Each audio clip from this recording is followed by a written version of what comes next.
a todos. Estamos aquí una nueva tarde, un nuevo miércoles a las 5 de la tarde, en vídeos en directo desde la página psicóloga psicoanalista Pino Lorenzo. También desde Mejor Hablar y desde Psicoanalista Las Palmas. Emitiendo para todo el mundo, desde aquí, desde Canarias, España, y desde los conocimientos del psicoanálisis a través de la Escuela de Psicoanálisis Grupo Cero, de la que formo parte. Bueno, hoy vamos a hablar sobre el enamoramiento. El enamoramiento es un proceso psíquico al que Freud también le prestó atención. Y nos dice que es un proceso psíquico temporal, ¿no? Que además conlleva una serie de restricciones y anormalidad psíquica durante el proceso que dura el enamoramiento, pero que por suerte es temporal, ¿no?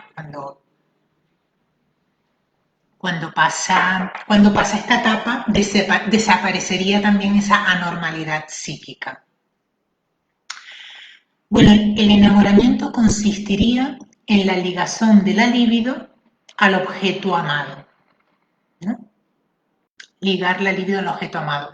Esto seguramente, esta terminología que ya vamos usando en los anteriores vídeos, ya les va siendo cada vez más usual o más normal, ¿no? Entonces, ya en otros vídeos anteriores hablábamos de las primeras formas que tenía el sujeto de ligarse a otro objeto, ¿no? Y una de las formas, decíamos que era la identificación, era la primera forma que tenía el sujeto de ligarse a otro objeto, a otra persona, era la identificación, y una segunda forma sería la carga de objeto o enamoramiento, que es lo que vamos a ver hoy. Vale. Una de las cosas que más llama la atención a Freud del proceso del enamoramiento, y quizá por eso lo estudia en profundidad, aunque Freud va a estudiar el enamoramiento, el proceso de enamorarse, sobre el amor también va a hablar en diferentes textos. Nosotros ahora nos encontramos, buenas tardes Karina, nosotros ahora nos encontramos en el texto de Psicología de las Masas y Análisis del Yo.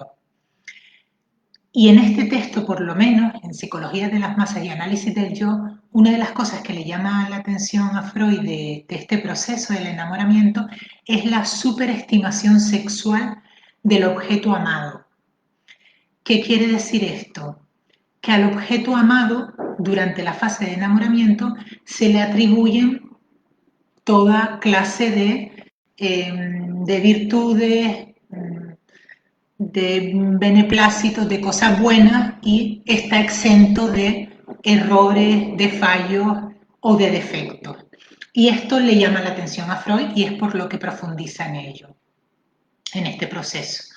Luego vamos a hablar de esta superestimación sexual y con qué tiene que ver. Entonces Freud nos dice que desde muy temprano ya el niño realiza una primera carga de objetos, ya tiene un primer enamoramiento el niño, que es el complejo de Edipo, la etapa del complejo de Edipo, de 3 a 5 años, donde el niño toma sus primeros objetos amorosos que van a ser los padres y concentra sus instintos sexuales en estos objetos amorosos que aspiran a hallar una satisfacción.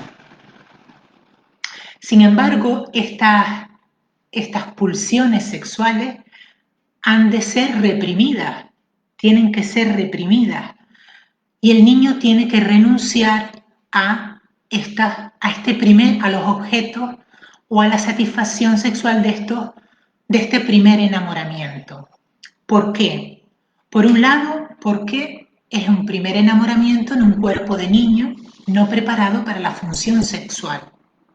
Aun cuando el niño tiene toda su inclinación y toda hace todo un enamoramiento, en este caso de sus padres, sin embargo su cuerpo es un cuerpo que no le permite la satisfacción sexual, por lo tanto ha de reprimir esa sexualidad.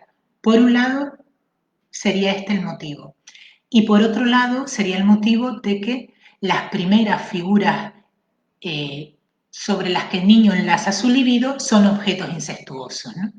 Con lo cual el niño tiene que renunciar a los primeros objetos amorosos. Podríamos decir, tiene que renunciar a este primer enamoramiento, ¿no? Entonces, los sentimientos que el niño va a tener, ahora enseguida te contesto, Karina, los sentimientos entonces que el niño va a tener hacia sus padres, van a experimentar una modificación y se van a calificar de tiernos, ¿no? Esos sentimientos sexuales o esas tendencias sexuales se transformarán en sentimientos de ternura o de amor.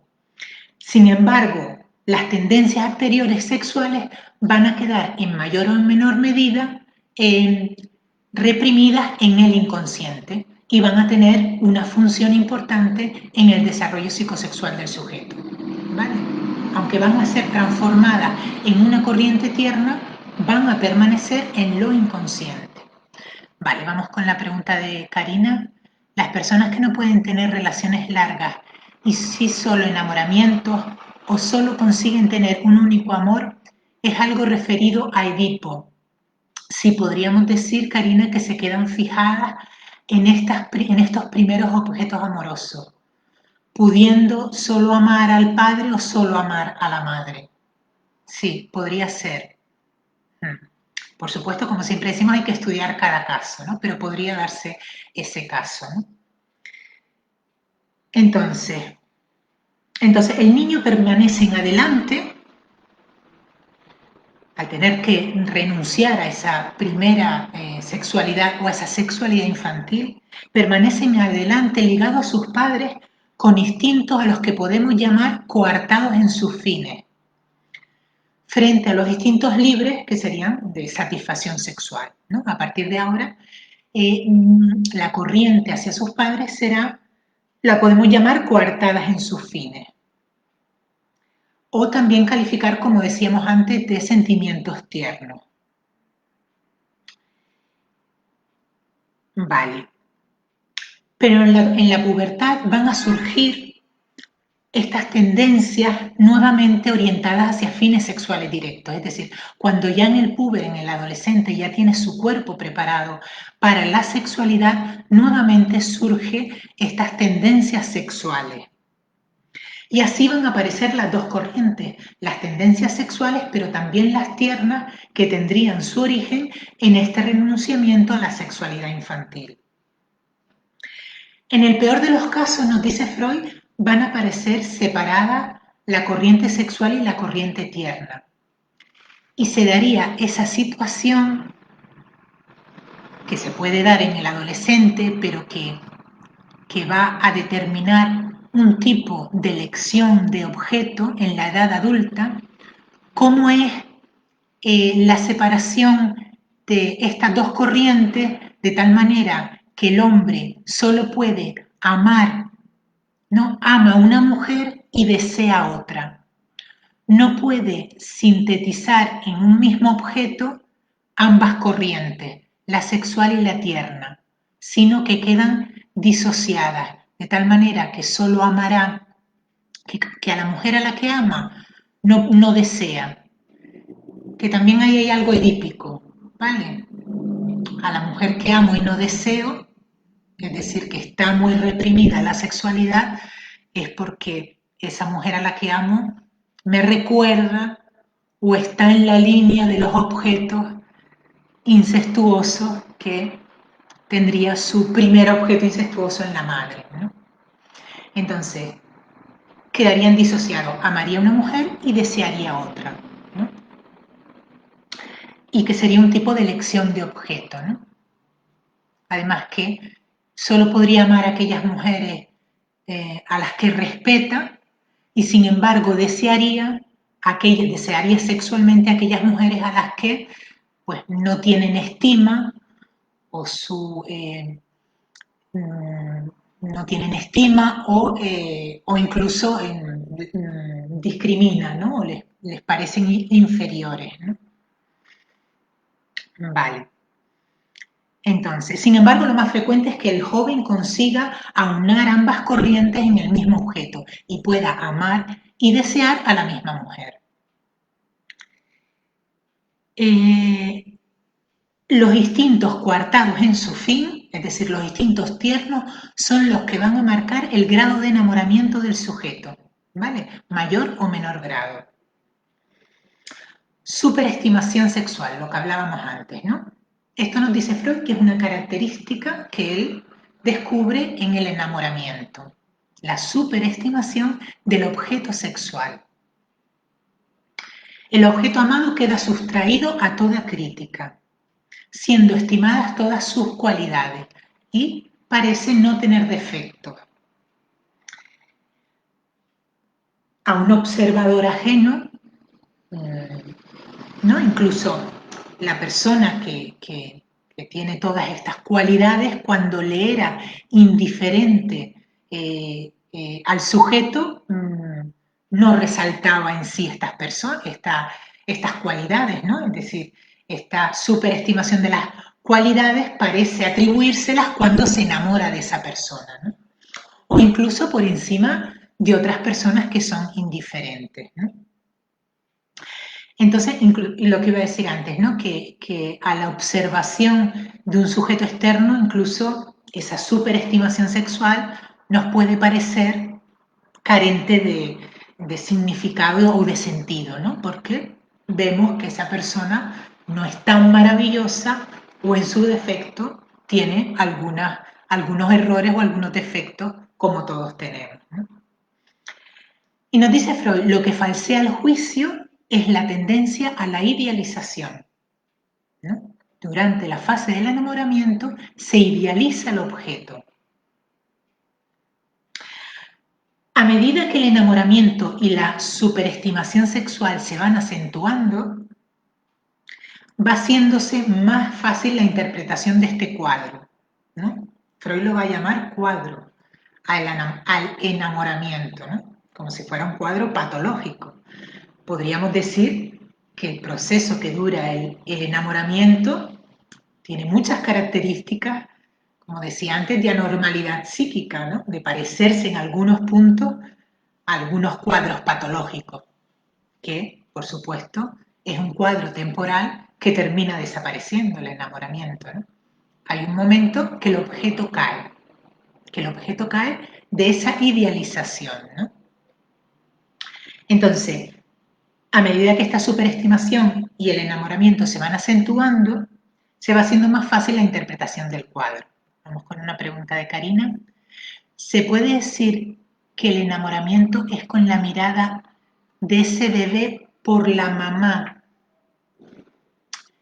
Es con la mirada. Tiene que ver, el enamoramiento tiene que ver con los primeros objetos amorosos. Por supuesto, está relacionado, porque el primer objeto amoroso ha sido la madre o el padre. Entonces, en la posterior elección de objeto, cuando el sujeto ya elige objeto o elige pareja en la edad adulta, vamos a ver que va a ser conforme a dos modelos. La elección de objeto va a ser conforme al modelo narcisista, es decir, me elijo a mí en el otro, tomo mi propio modelo en el otro para elegirlo como pareja, o conforme al modelo anaclítico, que sería conforme a la madre nutriz o el padre protector, o su subrogado. En ese sentido, una elección de objeto de tipo anaclítica tendría en cuenta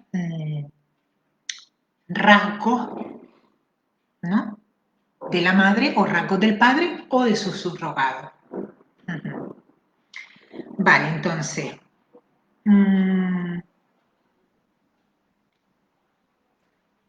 no dice, a medida que se intensifica entonces la superestimación y el enamoramiento, va siendo más fácil la interpretación de este cuadro. Las tendencias que aspiran a la satisfacción sexual directa pueden sufrir una represión total. ¿Cómo sucede en el amor del adolescente? A ti, Karina, a ti. ¿Cómo sucede en el amor del adolescente? ¿No? En el amor de los adolescentes, bueno, pensemos también que Freud escribe este texto en 1900, Psicología de las Masas, no recuerdo ahora, en 1910 y algo creo que es, ¿no? Quiero decir, una etapa donde los adolescentes, la mayoría de los adolescentes, su amor o la satisfacción de sus instintos sexuales estaba condenada a reprimirse hasta el matrimonio, ¿no? A la represión interior que todos tenemos, la represión constitutiva del sujeto psíquico que está en cada uno de nosotros, se une también, hay una represión exterior de la sexualidad, que también hoy en día la hay, esa represión exterior de la sexualidad, solo que en la etapa de Freud, esta represión sexual, bueno, pues prohibía, entre otras cosas, por ejemplo, las relaciones sexuales antes del matrimonio, ¿no? Que las prohibiera no quiere decir que no se realizaran, pero quedaban prohibidas las relaciones sexuales antes del matrimonio o fuera del matrimonio, ¿no? Con lo cual, el adolescente la mayoría de veces estaba condenado a reprimir sus tendencias sexuales, ¿no? Explico esto por esto que dice aquí Freud, ¿no? Dice, ¿no? Las tendencias entonces en la pubertad que aspiran a una satisfacción sexual completa pueden sufrir una represión total, como sucede en el amor adolescente, o también lo podemos pensar, por ejemplo, en el amor de las adolescentes hacia un ídolo, ¿no? Hacia un actor famoso, hacia un cantante famoso, hacia un ídolo que tengan, ¿no? Toda esa inclinación sexual y amorosa no puede ser satisfecha sexualmente, ¿no? La tendencia sexual ha de ser reprimida porque no se puede satisfacer con ese objeto, ¿no? O, por ejemplo, esto se ve también, ¿no? Es decir, que a mayor que cuando esta satisfacción sexual no se produce, se produciría un mayor ensalzamiento del objeto sexual. Habría una mayor superestimación del objeto sexual o un enamoramiento, podríamos decir, del orden más platónico, ¿no? Más idealizado, cuando no puede haber una satisfacción sexual. También se produce, dice Freud, por ejemplo, en el amor desgraciado, o lo que conocemos como el amor platónico, ¿no? Es decir, aquel amor que no es correspondido por el objeto amado y está condenado a vivir en la idealización, en la fantasía, ¿no? Entonces, a ver.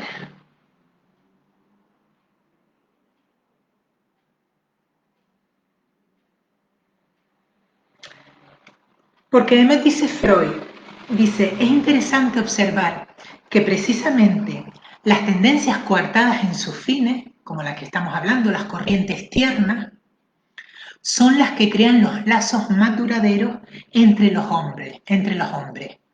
Y esto se explica porque no son susceptibles de una satisfacción sexual completa.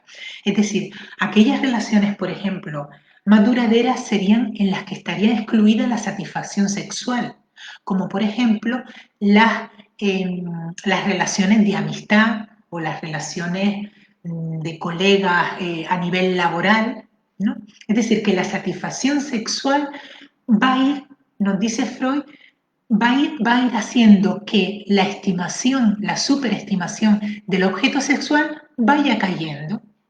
Cada satisfacción sexual con el objeto amado va provocando una caída gradualmente de ese enamoramiento. Va cayendo el enamoramiento, ¿no? Por eso en una relación sexual en una relación de pareja donde conviven tendencias sexuales satisfactorias con satisfacción y tendencias amorosas, la satisfacción sexual va reduciendo esa etapa, ese enamoramiento, esa superestimación objetal que termina cayendo. Y ese objeto del que me enamoré, ese sujeto del que me enamoré, al que solo veía, bueno, todos hemos pasado seguramente por un enamoramiento, ¿no? Todos hemos sentido que aquel sujeto, el objeto amado, era no solo el cúmulo de las perfecciones, sino además venía a colmar todas nuestras necesidades, ¿no? En ese sentido, lo colocamos en el lugar, dice Freud, del ideal del yo, al objeto amado, ¿no? Lo colocamos en un lugar de idealización total, ¿no? Sin embargo, en la satisfacción de los instintos sexuales, esa superestimación va cayendo, ¿no? El amor sensual, nos dice, está destinado a extinguirse en la satisfacción. Para poder durar, tiene que hallarse ligado desde un principio a componentes puramente tiernos, es decir, coartados en sus fines, ¿no? Porque si no, una vez satisfecha el instinto sexual, la pulsión sexual, si no hay con ese objeto además un enlace amoroso o tierno, el objeto deja de ser interesante a nuestros ojos, ¿no? Entonces, la perdurabilidad o la perdurabilidad, por ejemplo, de las relaciones de pareja tienen que ver con esta unión de ambas corrientes, la corriente sensual o erótica y la corriente tierna, ¿no? Serían las que permitirían la durabilidad, la perdurabilidad de la relación objetal, de una relación amorosa con otro, ¿no?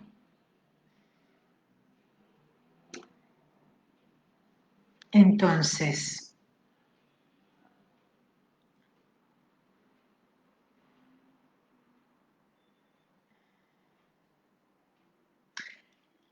bueno, pues eso, ¿no? Lo que dice el sujeto. Realmente Freud en este texto, que luego él viene a comparar el enamoramiento con la hipnosis, ¿no? Dice que, porque realmente la conclusión que llega Freud en este texto es que el objeto amado viene a ocupar el lugar del ideal del yo, ¿no? El lugar, por eso se le atribuyen todas las cualidades y todas las magnificencias y todas las cosas maravillosas, ¿no?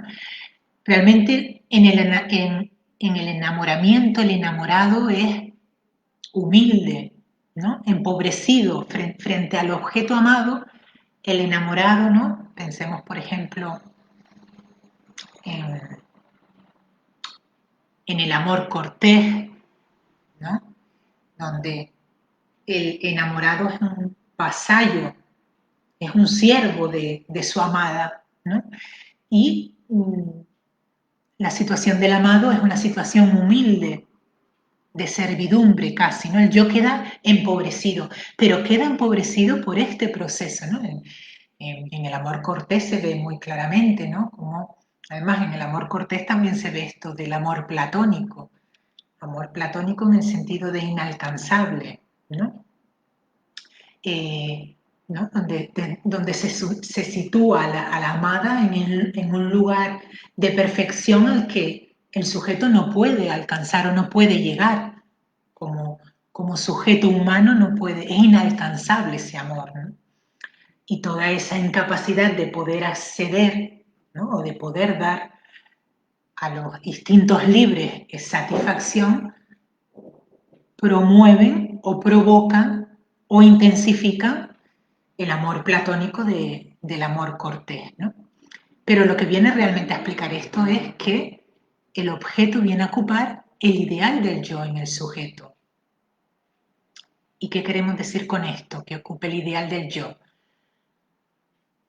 El ideal del yo se constituye, conforme hemos venido hablando ya en otros vídeos, se constituye en la etapa de la que antes hablábamos, en la etapa del complejo de Edipo, donde el niño tiene que renunciar a esos objetos, a esos primeros objetos amorosos incestuosos a los que tiene que renunciar, lo va a hacer, ¿no?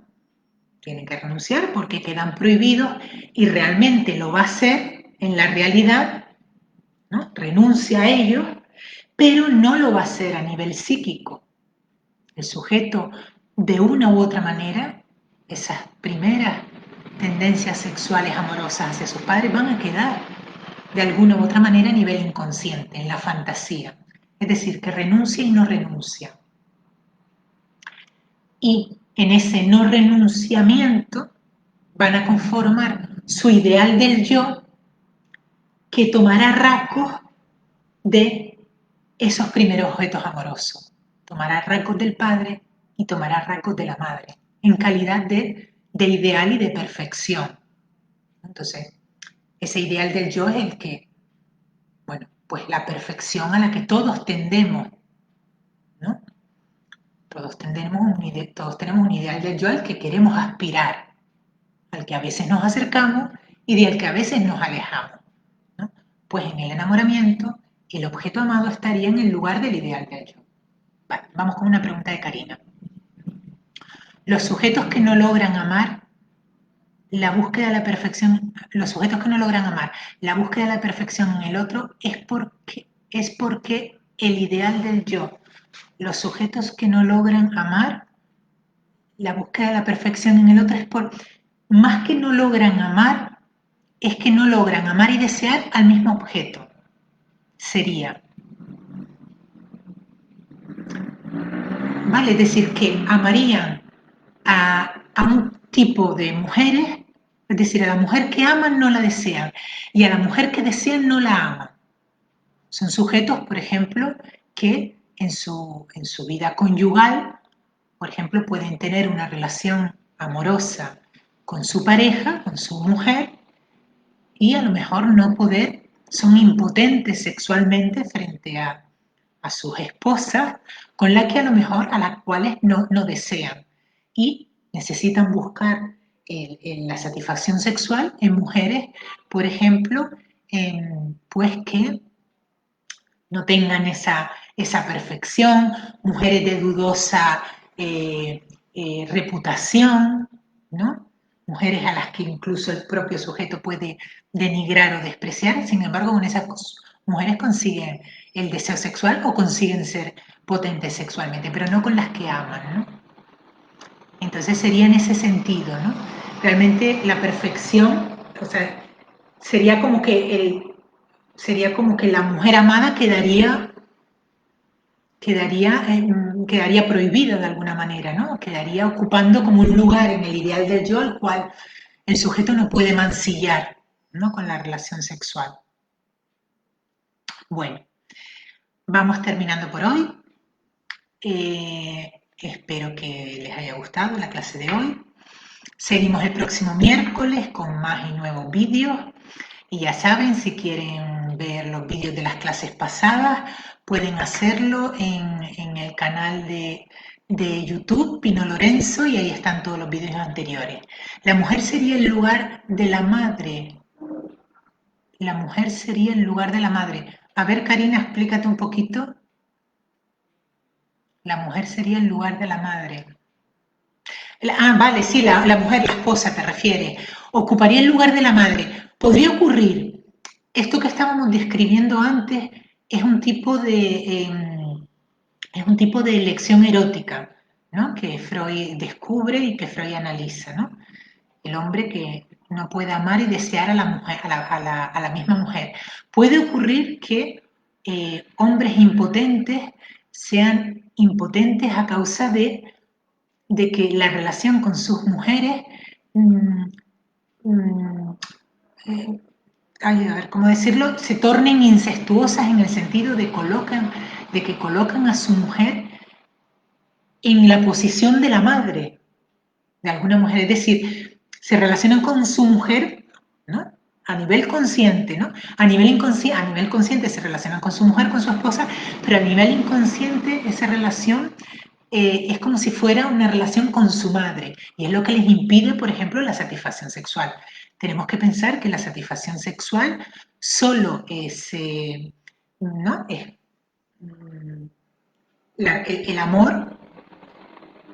Y además así empieza Freud este texto del enamoramiento y la hipnosis en Psicología de las Masas y Análisis del Yo. Dice que el amor tiene diferentes, ¿cómo lo dice? Diferentes manifestaciones, ¿no? El amor erótico sería uno de ellos. Ni el más verdadero ni el menos verdadero, sería uno de ellos. Pero una de las características del amor erótico va a ser las relaciones sexuales, ¿no? La satisfacción de los instintos sexuales. Va a ser una de las características de la relación erótica, amorosa, que no tienen otras relaciones. O que las tiene reprimidas, ¿no? Que también nos lo va a decir Freud. Al final Freud lo que nos va a decir es que también cualquier relación con otro, amorosa, amistosa, que no sea una relación erótica de pareja, también va a tener en el sustrato inconsciente, eh, mm, va a tener también las tendencias sexuales reprimidas, coartadas en su fin, no libres, ¿no? Pero va a tener también. Y esto es interesante también, ¿no? Para entender a veces también las relaciones con los otros, ¿no? Que también hay corrientes sexuales inconscientes, inhibidas en nuestra relación con los demás. Vale, vamos con estas dos preguntas de vale. Vale, vamos con una pregunta de Jan Nefer y luego con esta última pregunta de Karina y ya terminamos por hoy. Es por eso que los hombres pueden tener dos o más relaciones y no dejar a su esposa. Bueno, no sé si esto que estoy hablando puede explicar esa situación, ¿no? De que alguien pueda tener más de una relación amorosa, ¿no? Sería, Freud nos lo dice, en un tipo de elección erótica por parte del hombre, ¿no? Que no podría combinar ambas corrientes. Entonces, para poder tener las dos corrientes, tendría que hacerlo con diferentes mujeres. Y vale, nos dice Karina, ¿cuál es el texto que nos lee sobre este tema? Gracias por las respuestas a ti, Karina.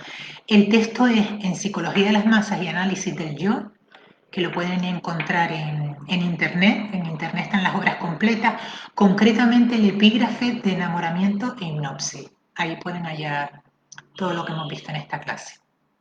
Bueno, muchas gracias por participar y por estar ahí. Y seguimos en un nuevo vídeo en directo en la próxima clase. Hasta la próxima. Chao.